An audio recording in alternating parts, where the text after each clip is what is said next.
welcome to Level Up Your Edits. This is no gatekeeping. This is my entire 4-step editing workflow, and we're actually going to work through images from start to finish. So topics that we're actually covering here. What are the topics? What are the pain points?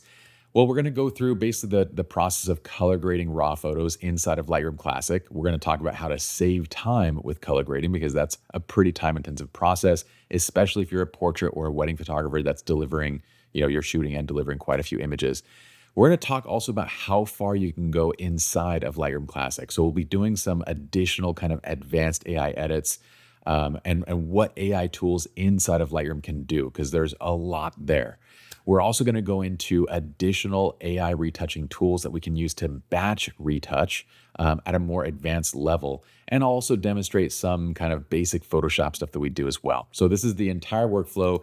If you are ready to go, if you're ready, if you've been here a while, you might have already be typing this, but type "let's effing go" into the comments or LFG. This is my 2020. It might even carry into 2025, like as my favorite saying. I don't know. But let's check in and just see who is tuning in. I can also see all of your guys' comments are right here. So if you guys have questions, I want you to engage. I want you to ask questions, show up, be here. This lecture, I've designed it to be incredibly valuable, okay? Like all of our lectures, I want them to be incredibly valuable. You've chosen to spend your time here, and I greatly appreciate that because there's a million other things you could be doing. I'd love for you to tune in, shut away the distractions, and just be here, be present, be curious, and engage. All right, so let's just check it out real quick. We've got Jerry in the house from Boise. We've got Lux. We got Lucia from Irvine. We got Akash from India. We got all over the place, man. We got Warren from Jamaica, and we got a whole bunch of LFGs. So let's dive right into this. Okay, this little slide right here. So again, make sure you have the PDF. This slide has my entire process listed out. I've also listed out or I've linked up actually all the different pieces of software. And just a heads up, some of these links are affiliate links. So if you click them, you will be supporting myself, you'll be supporting the platform and making it possible for us to do education like this at no charge. That being said, though, I do want to be completely clear. This was my workflow before we reached out to create partnerships with anyone. So nothing in here is based off of, I'm not recommending anything here because of money, because of things people are offering me. This is actually what I use, and I want to be very clear and transparent about that up front. So step one, let's talk color grading raw files. So we're going to do this inside of Lightroom Classic, and we're going to be using presets to do this. And I'm going to drop first just a little bit of a truth bomb. So most presets kind of suck, okay? They don't necessarily work over your images. Like we often see an image that we really like, and then we try to buy someone's preset and we apply it to ours, and it doesn't work. And that's because most presets are designed to work within one specific type of lighting and shooting scenario based on that artist. And I'm sharing this with you because whether you use our presets, whether you buy someone else's, or whether you are designing your own, I'm sharing with you the process to actually make better presets to speed up the color grading side. So what we would classify as a pro grade preset, this is like a professionally designed preset. It's either a preset that you yourself have made or one that you purchased that's been designed for raw development. It's been tested across, hundreds, if not, like for us, we test across 1,000+ images, but you've tested it across a lot of different scenes and scenarios to make sure that you've tweaked it, adjusted it. It's also been unified between camera profiles. So this is one of the things that we do within our presets to make it so if you're using a Canon, a Nikon, any popular camera, the preset automatically gets adapted based on that profile. And it's also adjusted for lighting conditions. So if you're creating them yourself, you might create a couple different types of presets that are the same look, but maybe apply to different lighting conditions, okay? Our recommendation here, what we're going to be using today is Visual Flow presets. Our partners also make fantastic presets, develop.com. They partner with various photographers to create different looks and styles. So when it comes to this, you want to look for a pro grade preset if you're looking to go out and buy one, right? Look for something that's professional, look for something that's tested, and that fits your style, obviously. If it doesn't fit your style, it's not going to work. So it needs to be something that you actually like the look of, okay? Before I dive right into this, the Visual Flow system is designed based on what we call LCBD, or lighting condition based development. What that means is one preset. So, for example, Visual Flow Modern, okay? We'll be using a bunch of different looks today, but one of the looks is modern. It's a warm, bright kind of look to it, very vibrant. That one look gets adapted to different lighting conditions. So basically, what you're doing is just choosing the lighting condition that the image was shot in, and automatically the preset is adapted or adjusted to fit that. So here's a little cheat sheet for that. And again, I'm sharing this process with you because if you're designing your own system, we have a patent pending on this system right here because this is what we found consists of like 98%, 99% of the images that you take. They're in one of these lighting conditions. So if you take your own preset and you kind of adapt it to each of these, you'll be covered. Okay. So this is the system, this is the process that we use. And what I want to do is actually demonstrate that now. So let's do this. I'm going to jump into Lightroom Classic. I'm going to flip over to Picture in Picture. So now you should be seeing me up in the navigator window. Let me know if that is the case. And I have my little file system organized here so we can dive right in. So looking at this image, for example, right? I'm going to do this. I'm going to create a quick virtual copy by pressing Command apostrophe. Let's get a quick white balance read too. And what I would describe as a scene like this kind of is a bit high contrast. So it's hard light. That's what we kind of define it as, right? It's not quite sunset. It's kind of harder lighting. So what I would do is choose whatever pack I want to use. Say, for example, modern pack. I'd select hard light. And what it does is automatically adapt it. See, if I choose soft light, it might be a little bit more contrasty because soft light expects that you're working in ideal lighting conditions. But this is really it. If I want a more cinematic look, I would choose something like the mood pack and I would go hard light. And from there, I would just adjust my exposure basically to taste, okay? So this is the basic process. You see an image and you should be able to go to a preset like the look that you have. And let's say that we use modern. This is soft light, right? This is kind of ideal lighting conditions, very soft, very flat light. I'm going to go ahead and select modern. And with basically a click and an adjustment to exposure and white balance, we're good to go. This, for example, would be what we describe as like an HDR scene. And what I want you to see in this process is how by adapting your presets to lighting conditions and by testing it, how you can get really great, essentially one-click results from them, right? So right now, I'm going to do modern again, just since we've been comparing that one look. Why don't we just kind of stick with that one look? So let's go modern. And this time I'm going to go HDR because there in the shadows, you have this U-shaped tone curve over here, lots of highlights, and watch what happens. If soft light kind of raises it a little bit, HDR lifts everything out. So it creates a natural HDR kind of look to the image. And so we get everything lifted and it looks absolutely awesome right now. Here's one that is more backlit, right? So backlit, this has kind of low contrast. So if I select soft light, it looks good, but it looks like it needs more contrast. So when I'm working with flares or low contrast scenes, I would select backlit and automatically it brings the contrast back. Again, all I would do is adjust my white balance and exposure from there, okay?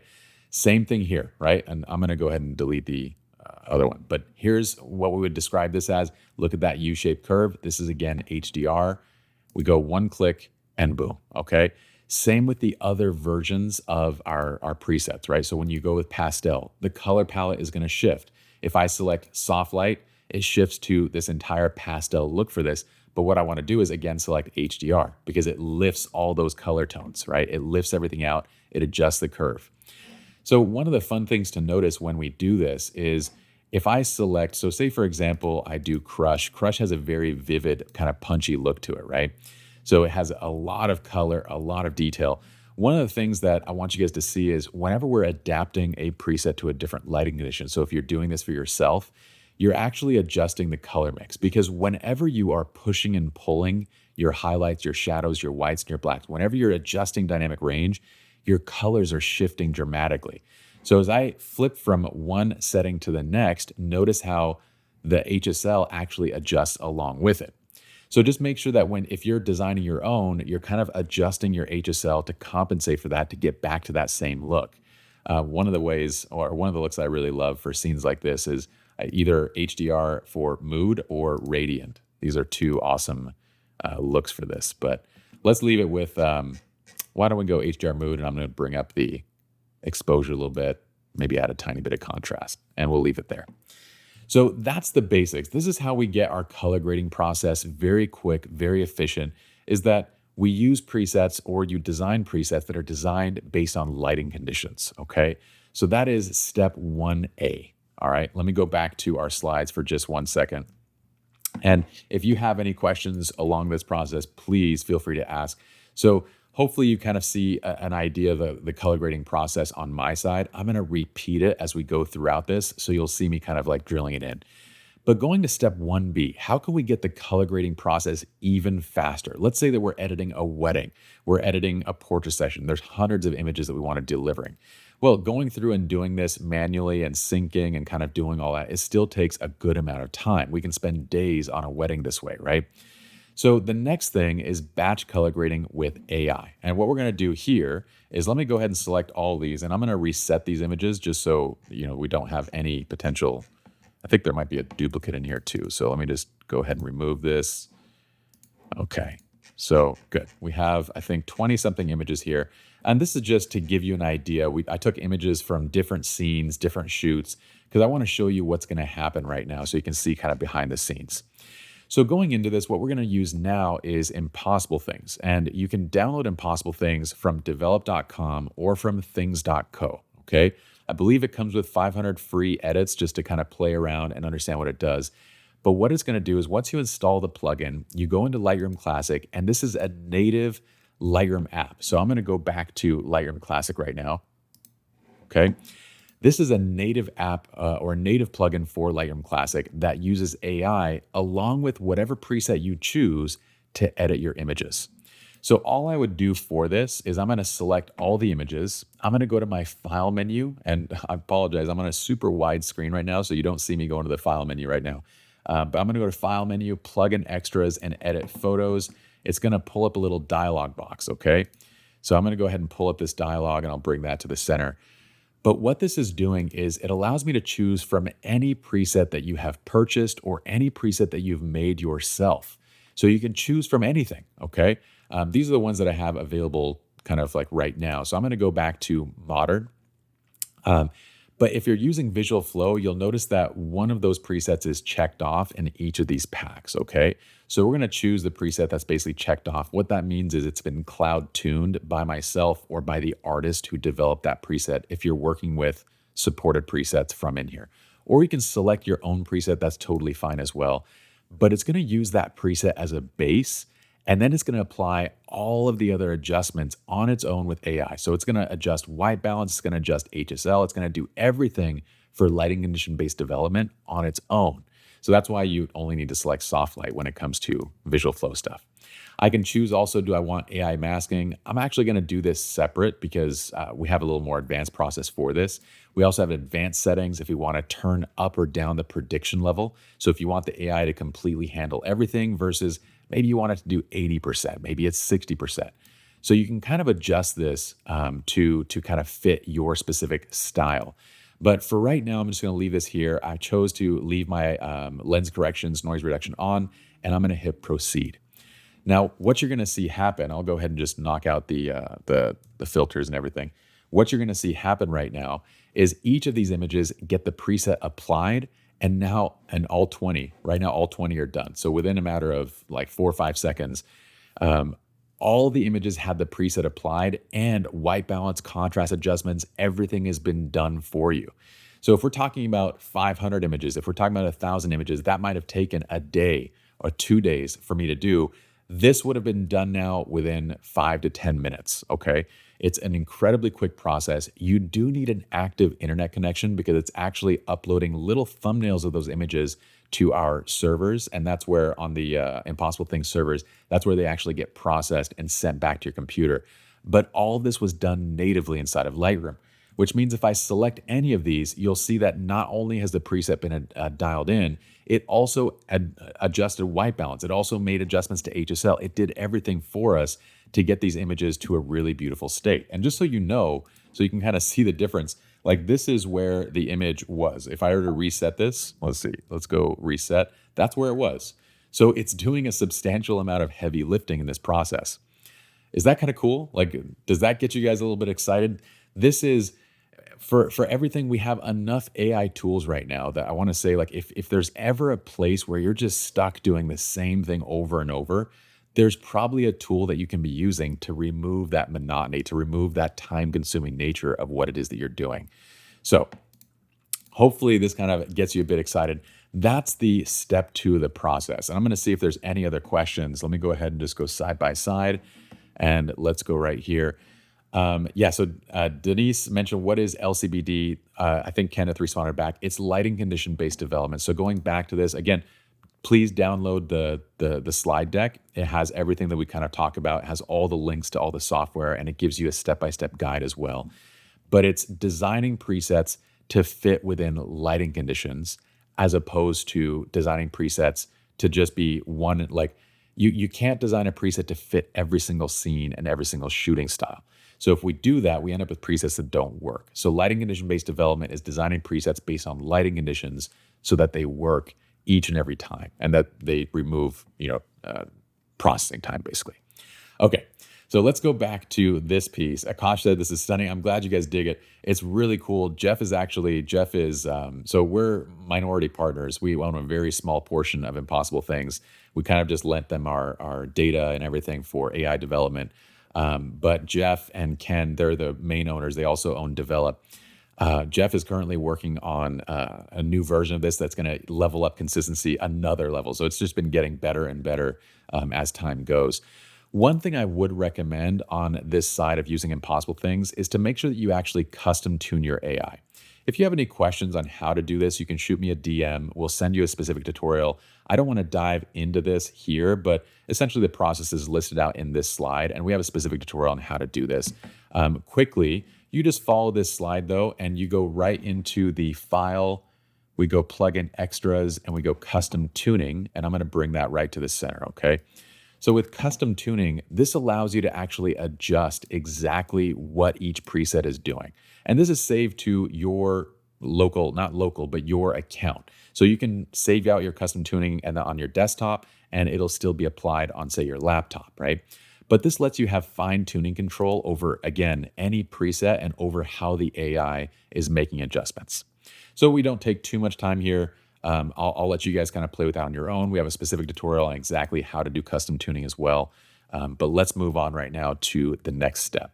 All right. Are you guys digging this so far? I think I showed, did you guys see that full screen? Hopefully you guys saw that. But we're not covering it here anyway, but hopefully you saw a little bit of the custom tuning menu. Okay.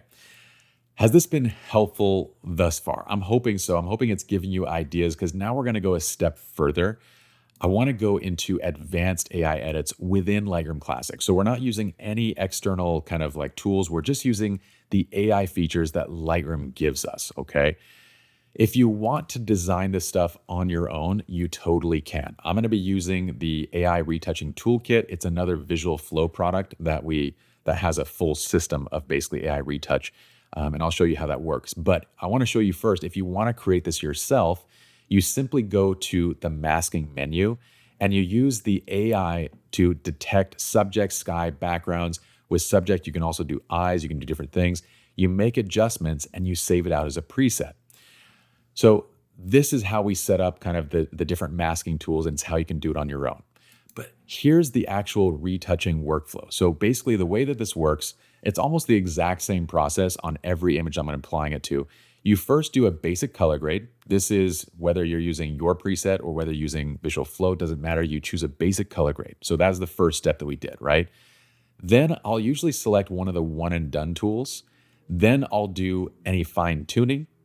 And then I'll do a dodge and burn filter to kind of bring in focus on my subject. So I'll do like a radial burn, okay? I'm going to show you this process, but this is, you won't fully understand this until you see it right now. But after you watch the video, this is kind of your quick reference guide. This is literally my 4-step process that I do on almost every single image. So let's jump over to Lightroom. Let's go full screen for just a moment. Awesome. I'm glad you guys are digging. Jerry says, love Impossible Things in Visual Flow. Lucy is like, yes, this is helpful. Awesome. That's where we want to be. So let's do a full set, just a couple different edits from start to finish. And I'm going to reset all of these so that way you know that we're kind of working from the ground up together, okay? So all the ones that we just did, I want to start them over again. So let's say that for this image, I want to go with modern. That's kind of what we started with, right? So we're going to go modern. So here's our first click is modern.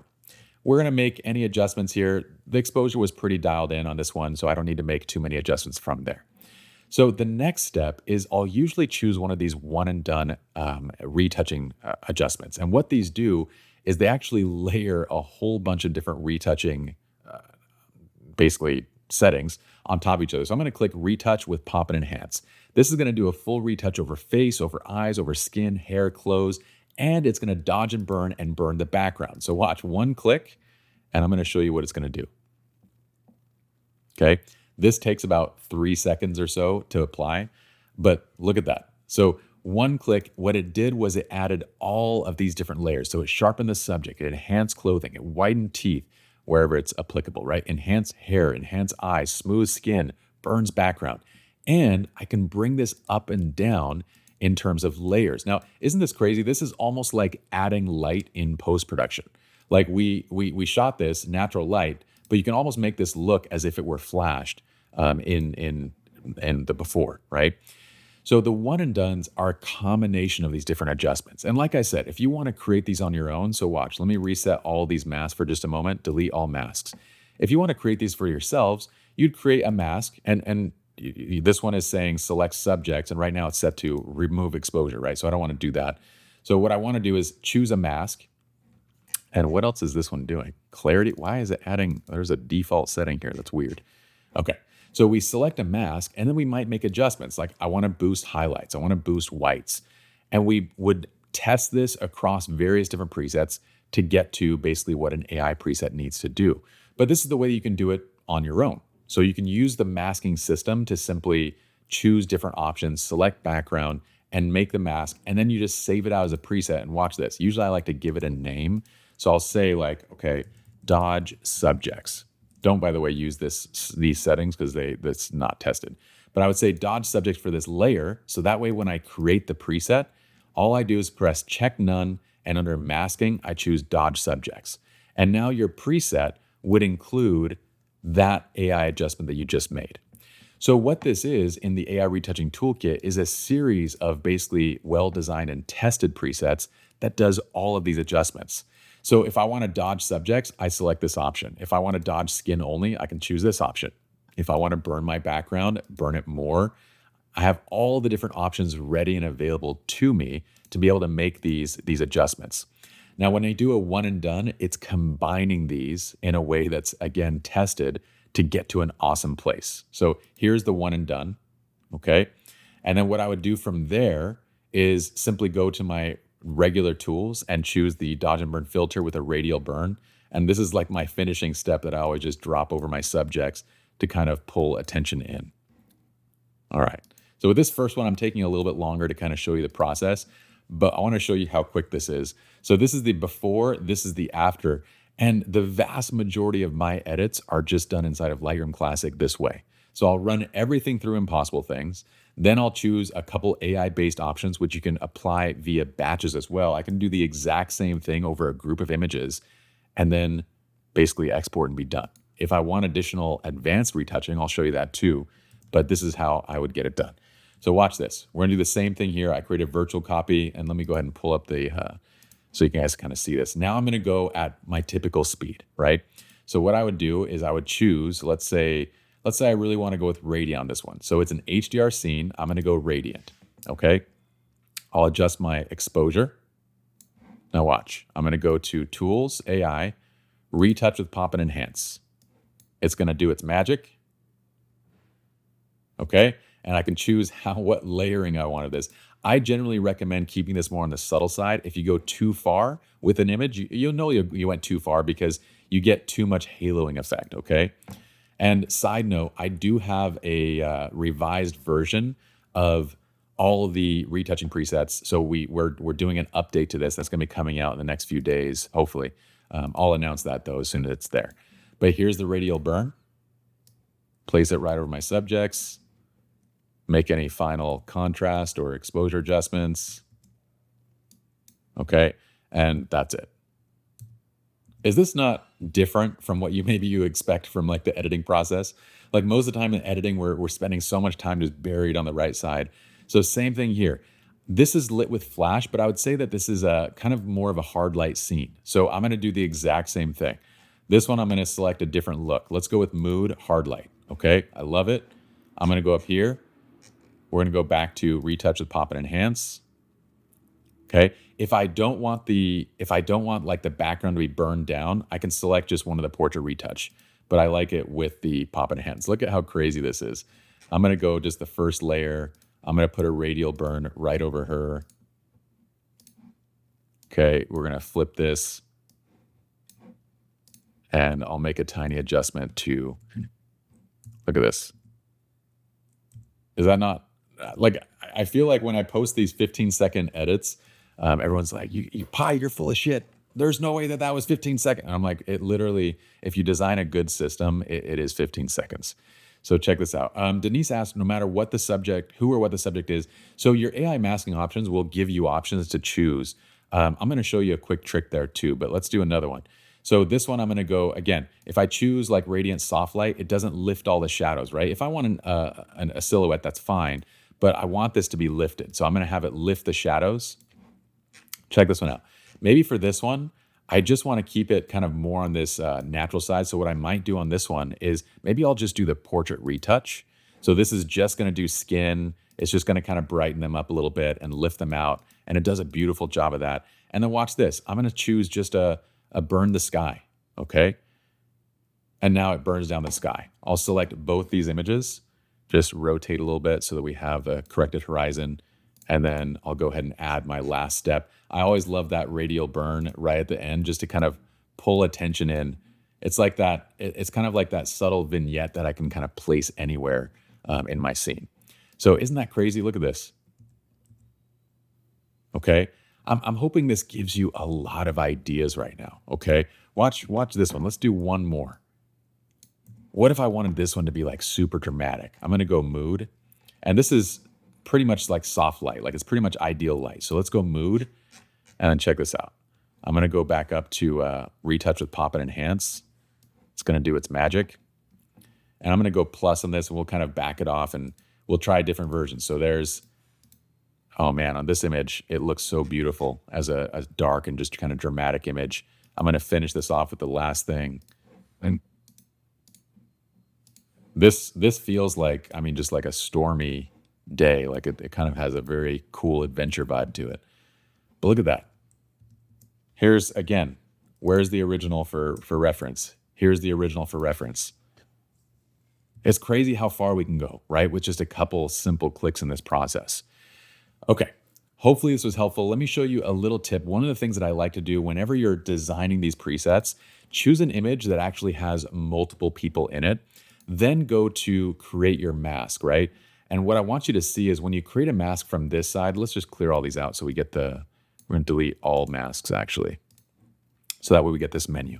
When you get this menu, choose subject. And when you have more than one person, it gives you this secondary option. Oops, let me go back for a sec. It gives you this secondary set right here where you have all people. And when you select all people, you can actually choose between if you want facial skin, body skin, and you can combine these. So I can do entire person. I can do just eye and irises and sclera. I can do lips and you can combine and make really advanced adjustments by simply selecting different areas of that AI mask. You don't get to this menu though unless you have multiple people in the shot. I don't know why it just this option doesn't appear. Maybe they'll fix it at some point. Maybe they already have. I don't know. But hopefully that helps to kind of like get dialed in on that side.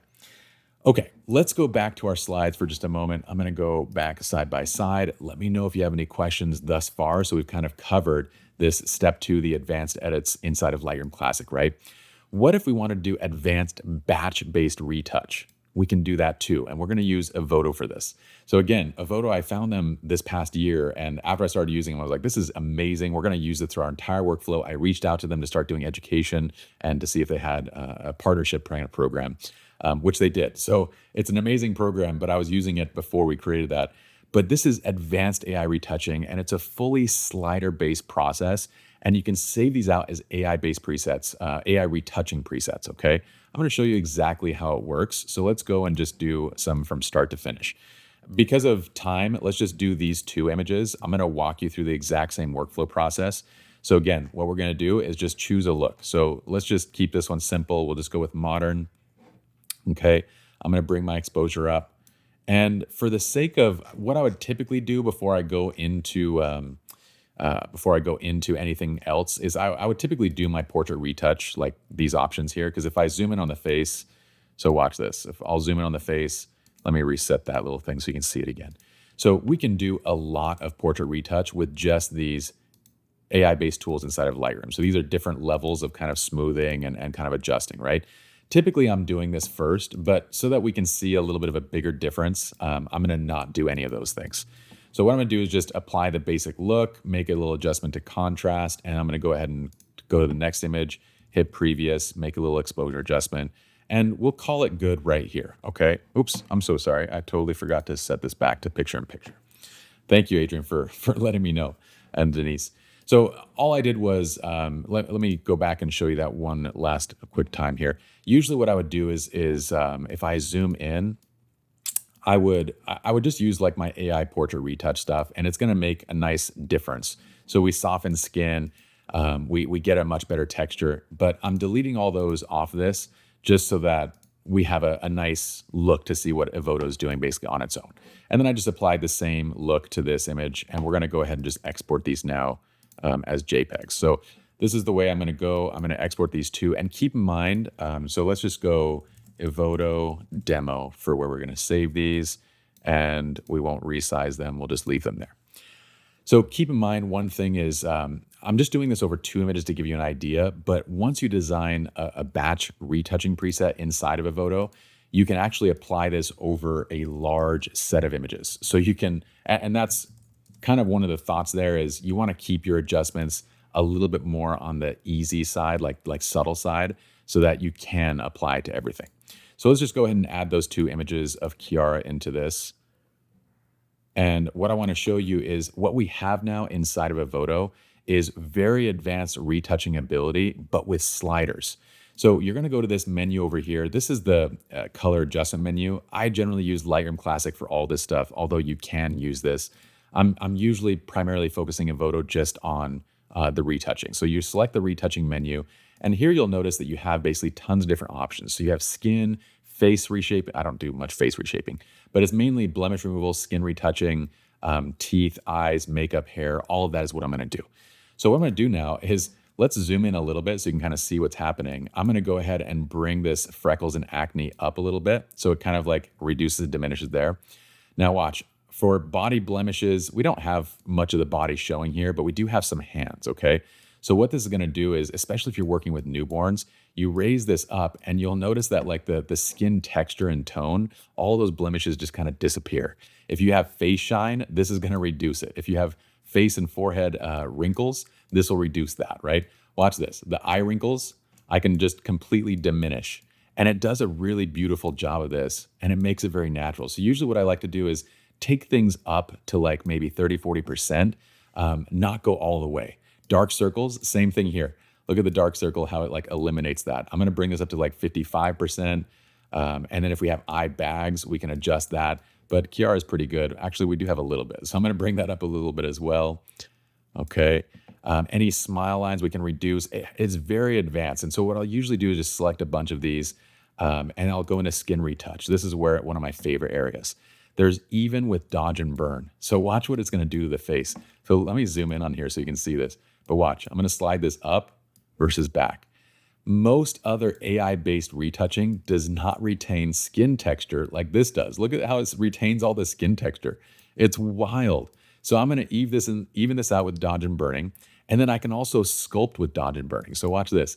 This is the same dodge and burning process that we would have taken a long time to do inside of Photoshop. And now we have a slider-based tool on this. And I can make adjustments. I can say, well, I want features to maybe be 50%, but I want contouring to be up a little bit higher to emulate that kind of makeup look, right?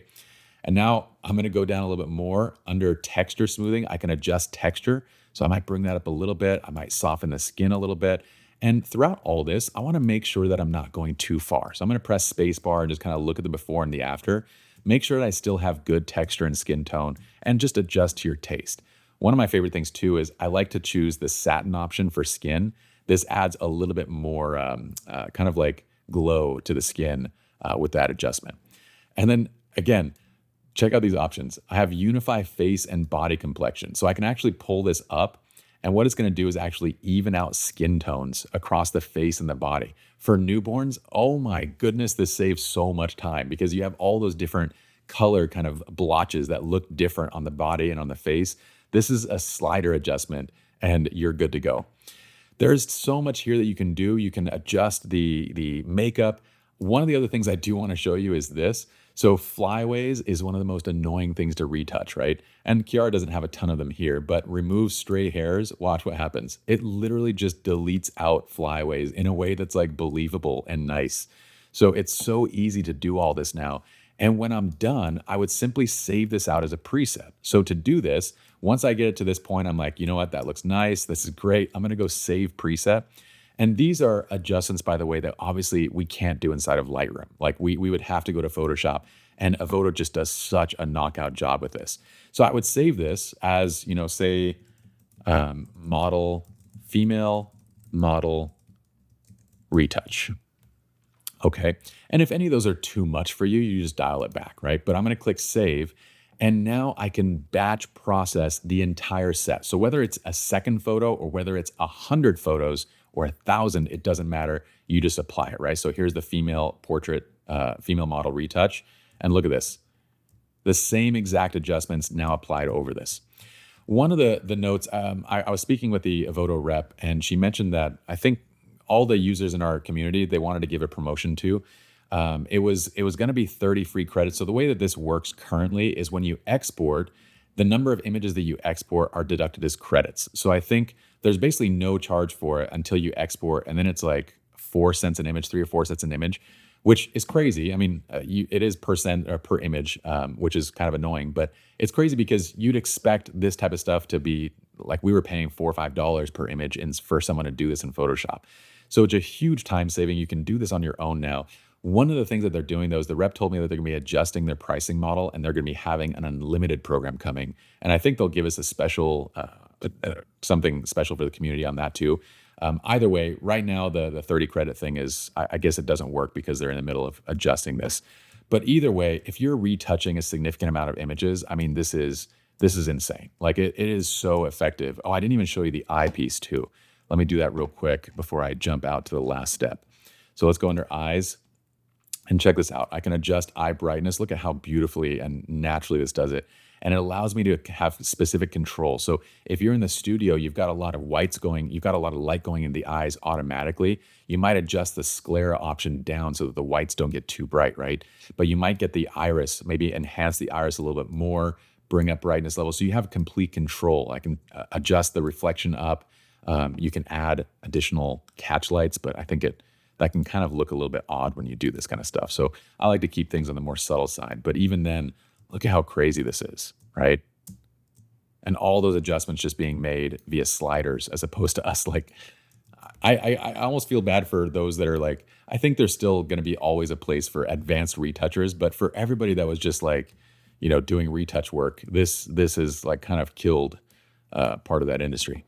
But anyway, it's incredibly effective. And as far as empowering the individuals, it's such a fantastic application. I can't speak highly enough about it. So let's go ahead and go back to our slides. We've covered Avoto now. So let's go to the final step. So generally, once I've done Avoto, I'll export it and bring it right back to Lightroom so that I have the finished versions inside of Lightroom. There's one final step, though, which is every now and then I'll need to use generative fill or I'll need to do simple composites. And that's where I'm going to Photoshop, right? These are the 5 things that I'm doing most in Photoshop, and I'm going to show you how simple this process is because it could potentially save you a ton of time if you understand that you can do these things in the edit very quickly. So generative fill, basic layering, compositing, complex cloning and healing. Again, I would only go to Photoshop for this if you're like literally an advanced professional retoucher that needs very detailed tools, because otherwise I'm using Avoto for this. Sky background and swaps, though, advanced maxing and compositing, these are still jobs for Photoshop, okay?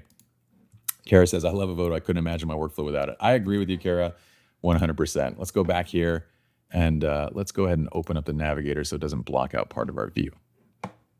Why did it move? I don't know why it moved. Oh, maybe it's because the menu up here was okay. There we go. So let's go back and I have a few images. Or I think I might have just selected one. Let's do the entire kind of process. Images like this are not images, by the way, that I would ever run through a photo, okay? Because they're too wide. Like you don't need to, it's just overkill. It's all the close-up tech portraits. But let's go ahead and just go through the full workflow now so you guys can get a feel for this. We'll start with any look, any kind of preset. I'm going to go ahead and for this one, I'm just going to do mood. I would say this is more on the soft light side. I mean, we're using a close-up light modifier right there. So I'm going to go right here, maybe make a little adjustment to the exposure just for them.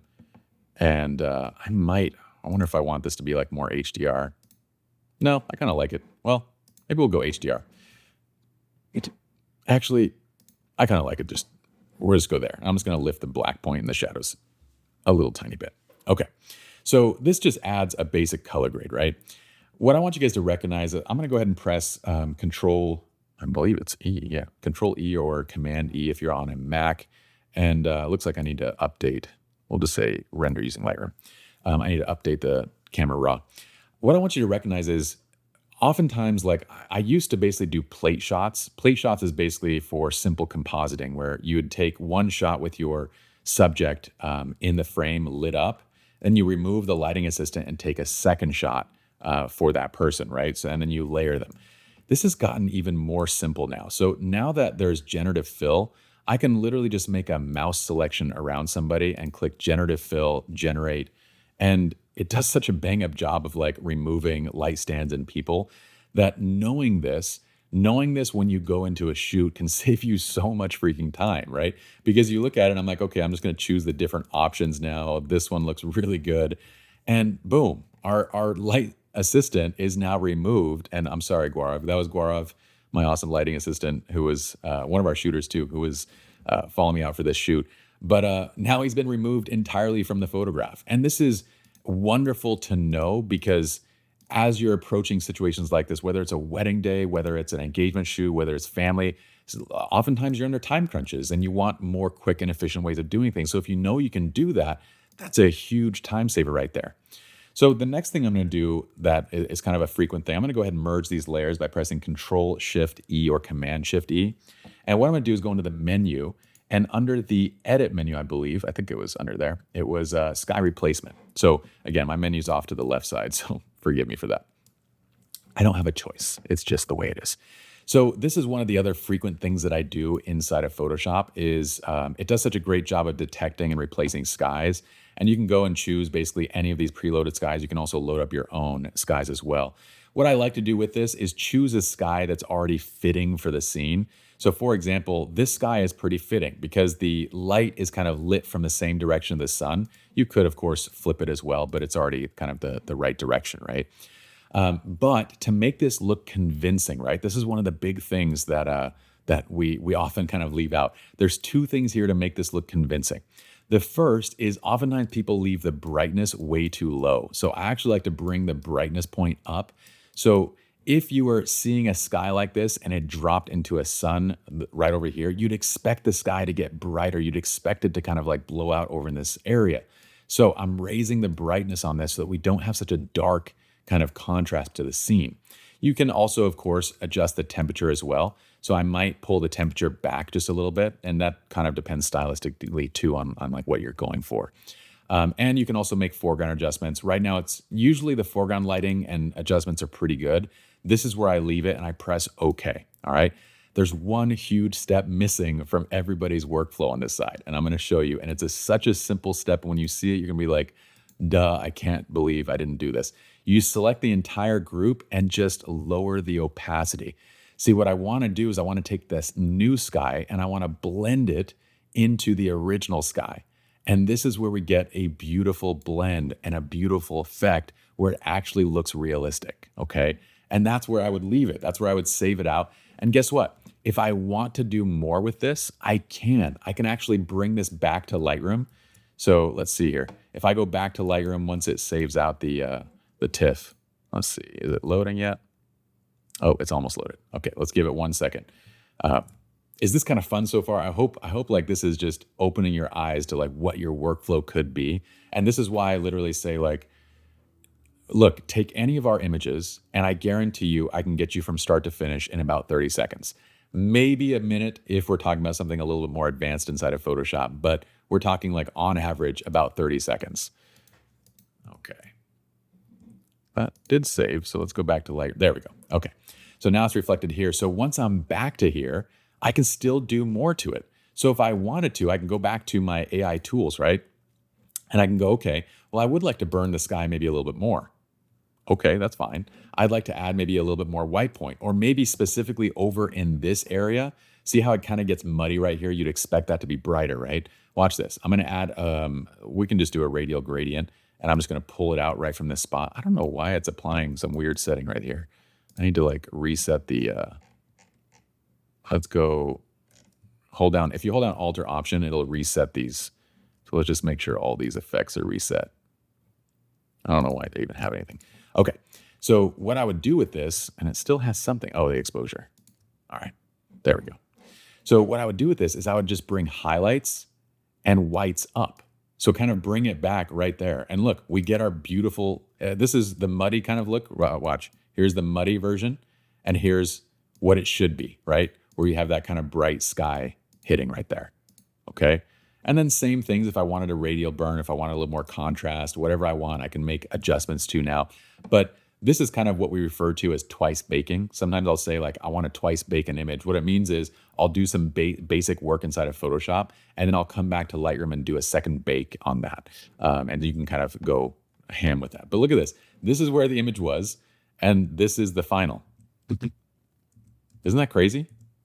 Now, do I do sky swaps a ton? No, I usually do it just by request, or if we're like blowing something up big, it's gonna be a standalone image somewhere. That's when I'll typically do like a sky replacement. In an album, I want the images to all feel cohesive, so I don't generally do a sky replacement on one and then not on the others, because then it wouldn't look or feel cohesive, right? Is there anything here before we kind of end? I wanna make sure that this was short, simple, sweet. Was there anything here that you guys have questions on or want to see again? Please let me know. Again, for reference, here's the complete editing stack. Each one of these is linked up. So if you just click Lightroom Classic, this will take you over to Adobe. It'll take you over to each different kind of website to kind of pull these up, okay? And I think that's just about it, but let me just go ahead and check and see if you guys have any thoughts or any questions there. Jerry goes, I use the exact same workflow. That's awesome, dude. Then you're already blazing, and you were just here to have fun and hang out, which is fantastic. All right, Kenneth, it says, I need to check out Voto for family shoots. It's a game changer. It is a complete game changer for that. Okay, if you guys are good, then you guys can watch the replay and see any of these at any point again. So I'm not gonna go back through and kind of demonstrate more. Looks like all the questions are good. Hope this was super helpful. Please let me know if you guys have any questions. I'll be in the group. And I'll see you guys next week. Oh, there is one thing. Hey, do each of these have trainings to go along with these? Yeah, there are like more. So Ben, if you shoot me a DM on specifically which ones you want to dive into, we do have more trainings. Like we have how to optimize Lightroom, how to set up your AI workflow. We have stuff on custom tuning.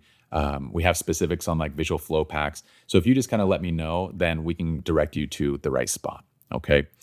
I'm so glad you guys are here and in this group. Feel free to share the group with your friends. Get them into it. This is an amazing community, y'all. We have 9,000 members now. And I believe the last time I checked, we had over 8,000 engaged members, which is insane. I've never seen another Facebook group that actually has, 80, 90% of the group actually engaged and looking to help each other. So please invite your friends. Make sure that they know that they need to fill out the questionnaire. This is how when people are admitted in the group, it's how we know that they're serious. It's how we know that they're a right fit for the group. And we do actually reject quite a few people that don't fill it out. So that being said, thank you all and see you guys next week. Peace.